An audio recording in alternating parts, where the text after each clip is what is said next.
मैं बात करूं किसी का कदर करने से, तो कदर आप किस तरीके से कर सकते हैं। आप किसी का रिस्पेक्ट करना है तो आप किस तरीके से कर सकते हैं। आपका कोई ना कोई मोटो होगा भैया, कोई ना कोई तरीका होगा, कोई ना कोई आपका कार्य पद्धति होगा और बहुत सारी बातें। जिस तरह मैं अभी बोलने से पहले सोच रहा था कि क्या बोलूंगा इस टॉपिक पे, क्या बोलूंगा इस टॉपिक पे। अब मैं जब कैमरा के सामने जब बोलना चालू किया तो खुद व खुद दिमाग सोच ले रहा है कि हमें क्या बोलना है, हमें क्या आपके पास पहुंचाना है, क्या सही है पहुंचाने के लिए, क्या गलत है कि वो नहीं आपको बताना है, क्या सही है कि आपको जानना जरूरी है। मैं आपको एक थॉट के अनुसार बताता हूं कि झुक जाते हैं जो लोग आपके खातिर किसी भी हद तक, झुक जाते हैं लोग आपके सामने किसी भी हद तक। आप उन लोगों को मत खोइए, क्योंकि वैसे लोग आपकी कदर करते हैं, आपसे मोहब्बत करते हैं, आपकी इज्जत करते हैं, आपका सम्मान करते हैं। लेकिन हम चंद रुपयों के लिए, चंद मजाओं के लिए, चंद फालतू बातों के लिए, चंद गलत आदमियों के सलाह के चलते, चंद ऐसे ऐसे लोगों के अनुसार हम भटक जाते हैं। तो ये हमारी दुर्भाग्य है कि हम भटक गए। हमारा सोचन शक्ति कहाँ है, हमारा दिमाग कहाँ है। हमने क्या पढ़ा आज तक कि कोई भी ऐरा गैरा कुत्ता नत्ता आता है हमें भटका के चला जाता है, हम भटक जाते हैं। अरे देश चलाता है, देश में कई सारे लोग भी होते हैं, कई सारे दल भी होते हैं, कई टेररिस्ट होते हैं, कई आतंकवादी, कई गुंडे मवाली सब होते हैं। आतंकवाद को बढ़ावा देने वाले भी लोग होते हैं। अब इतने लोगों के ऊपर कोई रहेगा, वो शरीफ बन के रहे, तो ये तो जीना मुश्किल कर देंगे भैया। ये सही है कि गधों को समझाना है तो हमें लाठी लेकर दौड़ना पड़ता है, इन सभी मुजरिमों को सुधारना है तो ऊपर से AK-47 लेकर हमें तानना पड़ता है, तभी जाकर ये सुधरेंगे, नहीं तो नहीं सुधरने वाले। हम लाख प्रयास कर लेंगे, कितना भी कमर पैर सब तोड़ लेंगे, लेकिन जो नहीं सुधरने वाला है ना, वो कभी नहीं सुधरेगा। ये लिख के ले लो, वो सुधरेगा बंदूक की गोली से, मरने के बाद सुधरेगा। आपने बहुत सारा एग्जाम्पल देखा होगा, बहुत सारे माओवादियों को यहाँ पर साफ इनकाउंटर में निपटाया गया है, और ये जरूरी भी है, निपटाना भी चाहिए, साफ भी करना चाहिए। मैं तो बोलता हूँ बहुत सारी बातें हैं, अभी धीरे धीरे आपको बताऊंगा, टेंशन नहीं लेने का। लेकिन राजनीति की बात बताते हैं, जो आपके लिए कुछ कर रहा है भैया, कोई सरकार आपके लिए नहीं कर गई, कोई सरकार आपके लिए कर गई, कर रही है, तो आप उनको चुनो ना यार। चलो ठीक है, 10 साल रह लिए, 1 साल 5 साल और चुन लो, 5 साल के लिए और चुन लो, देखो क्या होता है क्या नहीं होता है। अगर फिर अच्छा करेगी तो 5 साल के लिए फिर चुन लेना। क्या जरूरत है ऐसे लोगों का सलाह लेने के लिए, ऐसे लोगों को वोट देने के लिए जो ना कहीं रोजगार करते हैं, नहीं कुछ करते हैं, नहीं कुछ करते हैं। हम मानते हैं कि वो ग्लोबल तौर पे, अपने नेशनल तौर पे देखा जाए तो वो एक परफेक्ट आदमी के रूप में सामने खड़ा हो रहा है व्यक्ति, कि हम ये बनेंगे, ये कर सकते हैं, हम ये करेंगे। लेकिन हमें मुफ्त में अनाज नहीं चाहिए, हमें मुफ्त का भंडारा नहीं चाहिए, हमें मुफ्त का भीख नहीं चाहिए। हमें चाहिए रोजगार, हमें चाहिए व्यापार करने का तरीका, हमें चाहिए बेरोजगारी को खत्म करने का तरीका, करप्शन हमेशा के लिए खत्म करना है। हमारे पास भी बहुत सारे मतलब काम है जिसके अनुसार हम करप्शन को खत्म करने की एक एक पदवी को, एक एक पॉइंट को मैं सामने रखूंगा। धीरे धीरे वो भी आपके सामने आएगा, आप उसको समझना, तो आपको लगेगा कि सरकार ने आज तक क्या नहीं किया, क्या उसको करना चाहिए और क्या करना चाहिए था। तो जो लोग आपके लिए किसी भी हद तक झुकते हैं, आपको भी उनके लिए काम करना पड़ेगा। आपने स्टेज पर कभी देखा होगा कि कोई महिला मोदी जी के पैर छू रही हैं, तो मोदी जी ये नहीं कि आप उनको इस तरह हाथ जोड़कर चले जाए, नहीं, वो भी सिर झुका लेते हैं। तो आपको वो पसंद नहीं आएंगे, आपको तो राहुल गांधी पसंद आएगा, जो भीड़ में किसी को उठाकर गले लगाता है भैया, चूमता है। अरे हमारे सनातन धर्म में, हमारे सनातन परिवार में, हमारे सनातन देश में ये कौन सा रीति रिवाज चल गया भैया कि आप किसी भी भीड़ से उठा ले रहे हो, आप उसको चूम ले रहे हो, आप उसको गले लगा ले रहे हो। अच्छा बताओ यार, आपके घर के कोई भी लड़की वगैरह वहां पर रहेगी और वो बुलाए, गले लगा लें, आप जाइएगा क्या? नहीं जाइएगा। क्यों नहीं जाइएगा? क्योंकि आपने उससे पैसा नहीं लिया। वो जो भी लोग हैं सब पैसे के भूखे हैं, सब ले चुके हैं, सब डिमांडेड है। आगे कौन बैठता है? आगे वाले रॉ में कौन बैठता है रैली में? तो जो लोग पैसे देकर बुलाए जाते हैं। भाई हमें तो आज तक किसी ने नहीं बैठाया क्योंकि हमने पैसा नहीं लिया था। नहीं, हम इतने रैली में गए, हमारा फोटो भी एक भी बार नहीं आया होगा। काहे आएगा? क्यों आएगा? क्योंकि हमने पैसा तो नहीं लिया, हमारी जिक्र तो नहीं हुई क्योंकि हमने पैसा तो नहीं लिया। हमारे घर के किसी को तो नहीं बुलाया गया, वो लोग भी गए हैं, लेकिन उनको क्यों नहीं बुलाया गया? क्योंकि उन्होंने पैसे नहीं दिए। तो मेरा पूरा डिस्कशन आज के बाद जो भी होगा केवल राजनीति बेस पर होगा, केवल इस देश के लिए होगा और अब मेरे राज्य के लिए होगा। बाकी सब अखंड भारत की शुरुआत अब हो चुकी है। अखंड भारत के लिए हम लड़ेंगे, अखंड भारत के लिए हम जिएंगे, अखंड भारत के लिए ही हम काम करेंगे। और अखंड भारत हमारा मान था, हमारा मान है और मान रहेगा। आन बान शान था, आन बान शान है और अखंड भारत आन बान शान रहेगा। और किसी भी माई का लाल का हिम्मत नहीं है कि उसको आप झूठा साबित कर दें। अखंड भारत बनने से किसी की औकात नहीं है कि रोक सकता है। आने वाले समय में अपना भारत अखंड भारत बनेगा, अखंड भारत था और अखंड भारत ही रहेगा। किसी को दम है तो रोक के दिखा दो। बनने जा रहा है और बनेगा ही।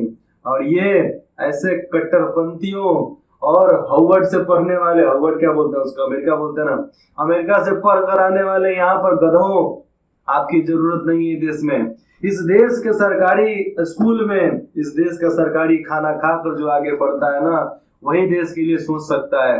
फॉरेन में पढ़कर आएगा, लौंडियाबाजी करके, छोकरीबाजी करके यहाँ पर आएंगे, यहाँ पर साधु संत बनेंगे, ये सब नहीं चलने वाला। ये सब दिखावा खत्म हो गया, अब ये सब नहीं चलने वाला। आप कुछ भी कर लो, ज्यादा कुछ हाथ पर नहीं मार सकते। बस यहीं पर कहानी खत्म है और शहजादे शहजादे ही रह जाते हैं, बाजी कोई और मार कर लेकर चला जाता है। तो भैया राजा वही बनता है आज के डेट में जो अपना लड़ाई खुद लड़ता हो। वो राजा कभी नहीं बनेगा अब जो बाप दादा के संपत्ति पर जीने वाला हो। बाप दादा के संपत्ति पर जीने वाले, आपका जमाना गया, आप खत्म, आपका कोई इधर लेना देना नहीं है, मरोगे, खत्म, कहानी खत्म। अरे भले जनता सर पे बैठा ले वे, अलग बात हो, लेकिन कौन जनता सर पे बैठाती है भैया? किसको जरूरत है? अरे आप देखोगे तो मुसीबत हर किसी के साथ होती है, परेशानियां तो हर किसी के पास है, लेकिन आप कैसे समझते हो, उसको कैसे फील करते हो, किस तरीके से अपने पर लेते हो, ये निर्भर करता है कि आप कैसे हैं। आपके विचार, आपके कार्य, आपके अनुभव, आपके मानसिक स्थिति ये बताती है कि आप उसको कैसे समझ सकते हो। अगर आप उसको ठीक तरीके से समझ सकते हो तो आपके लिए कोई भी मुसीबत अच्छा नहीं लगेगा। जिस फोन से आप हमें देख रहे हो, जिस लैपटॉप से आप हमें देख रहे हो, जिस भी माध्यम से हमें देख रहे हो, ये माध्यम इतना तेजी से हमारे पास कौन लाया? हम 2016 की बात बताते हैं। 2016 में तो साला हमने सोचा ही नहीं था कि जिंदगी में कहीं स्मार्टफोन हमारे हाथ में आएगा। यार जिंदगी में मैंने कभी सोचा नहीं था कि ये भगवत गीता की किताब जो है ये कभी हमारे पास इतना साक्षात आएगा पढ़ने के लिए। अरे भैया उतना महंगा किताब है, बहुत महंगा किताब है, लेकिन ये इलेक्ट्रॉनिक मीडिया के अनुसार हमें बहुत इजीली समझ सकते हो आप कि हमारे पॉकेट के खर्चा में ये आने वाली किताब अब हो चुकी है। लेकिन मैं आपसे इतना बोलूंगा कि आप थोड़ा पेपर का इस्तेमाल कम किया करो, क्योंकि जहां से पेड़ कटता है उन लोगों को तकलीफ ज्यादा होती होगी।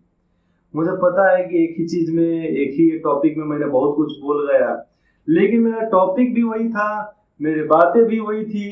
अब ठीक तरीके से समझा दूं तो बोलो।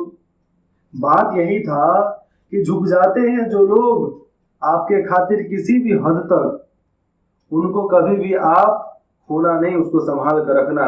नेचर ने हमारे लिए बहुत कुछ किया, नेचर को हमें बचा कर रखना है, क्योंकि सिर्फ नेचर हमारी कद्र ही नहीं करती है, हमारा पालन पोषण ही नहीं करती है, ये नेचर या प्रकृति हमारे लिए सब कुछ है।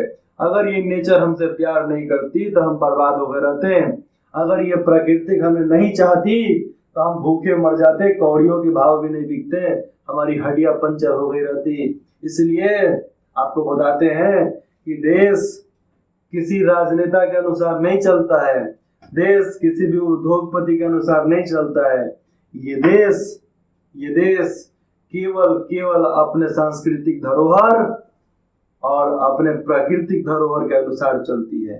तो हम अपने सांस्कृतिक धरोहर और अपने प्राकृतिक धरोहर को बचा कर रखें, ये हमारा दायित्व है कि हम उसके लिए काम करें, और हम काम नहीं करेंगे तो कोई काम नहीं करेगा। 140 करोड़ जनसंख्या है इस भारत देश की। हमने सरकार से सवाल पूछा कि तुमने क्या किया? अरे कब अपनों से सवाल पूछो, अपने से सवाल पूछो कि हमने इस देश के लिए क्या किया। बस बच्चे जन्म दिए, जहां पर जरूरत थी वहां पर हमने साथ नहीं दिया सरकार का, और हम बोलते हैं कि भैया हम ये किए हम वो किए। अरे तुम कुछ नहीं किए, घर में चद्दर डाल कर सोने से कुछ नहीं होता। अरे नहीं लड़ सकते, ऑनलाइन मीडिया से लड़ो, दूसरों को जागरूक करो, स्कूल में जाओ, यूनिवर्सिटी में जाओ, अगर आपकी बात कोई नहीं मानता है लतियाओ, थूरो। जो अफसर आपका बात नहीं मानता है, आप जुनून एक फौज बनाकर जाओ, इसलिए नहीं जाओ कि उसको सबक सिखाना है, इसलिए कि उसको शर्मिंदा करना है। चप्पल निकाल के दिखाओ, मारो नहीं, मारोगे तो केस हो जाएगा। और सामने से अगर कोई आपको सपोर्ट करने वाला नहीं हो तो ऐसा कदम मत उठाना। लेकिन चप्पल दिखाने में कौन बाप का जाता है? चप्पल दिखाने के अनुसार ही समझ में आता है क्या होता है, बाकी सब आपको धीरे धीरे मालूम चलते रहेगा। बस हमें जगना है, उठना है, लड़ना है, संपूर्ण क्रांति लाना है। बस इसी के लिए हम आगे आए हैं, और जितना साथ देना है आप उतना साथ दीजिए। अगर आप बिहार को आगे बढ़ाना चाहते हैं तो 1 रुपए का आप दान दीजिए। स्कैनर बोर्ड आपके डिस्प्ले पर लगा हुआ है, आप स्कैन कीजिए, स्क्रीनशॉट लेकर भी आप किसी भी सॉफ्टवेयर से स्कैन करके आप उस पर पेमेंट कर सकते। ज्यादा नहीं मांग रहा हूँ, 1 रुपया मांग रहा हूँ। अगर बिहार का डेवलपमेंट आप चाहते हो तो 1 रुपये का सहयोग हमें जरूर करेंगे, और वो सहयोग सीधा आपको मिलेगा। आप हमें 1 रुपया दोगे तो आपके पैसे से हम पॉलिटिकल इन्वॉल्वमेंट लाएंगे। आपके 1 रुपए की वजह से हम इस भारत सरकार के अंदर इस बिहार सरकार को चेंज करने का काम करेंगे। और जो 20 साल आपने नीतीश सरकार को दिया, 20 साल लालू सरकार को दिया, आप 20 साल हमें देकर देखो, बिहार को जमीन से आसमान तक नहीं पहुंचा दिए तो मेरा भी नाम हर्षवर्धन बिहार नहीं। और मैं बात बताता हूँ, ये दुबई में जो बिल्डिंग बड़ी बड़ी बनती है ना, वो बिल्डिंग अपने बिहार में भी बनेगी, और किसी के माई का लाल का हिम्मत नहीं है कि उस बात को रोक देवे। वो सपना मेरा ड्रीम पूरा होने से रोक देवे, किसी की औकात नहीं है। और आप मौका दो, हम जितने भी इधर घोटाला करने वाले लोग हैं, ये 5 साल के अंदर ये लोग सारा इनका निचोड़ लिया जाएगा। जितने भी लूट कर बैठे हैं सब का सब निचोड़ कर जनता में ऐसे ही नहीं बांटा जाएगा। अपने राज्य की, बिहार के भलाई के लिए वो सारा पैसा लगाया जाएगा। और जो रिजल्ट घंटों बाद, सालों बाद आता है, नहीं, एक टाइम शेड्यूल होगा हमारा, उस टाइम शेड्यूल के साथ काम किया जाएगा, और उस टाइम शेड्यूल के अनुसार ही सब चीज होगा। बाकी सब नहीं करने का। बस आपका साथ, आपका सहयोग, केवल इतना ही चाहिए। बाकी सब तो हम करके दिखाई देंगे आपको। धन्यवाद।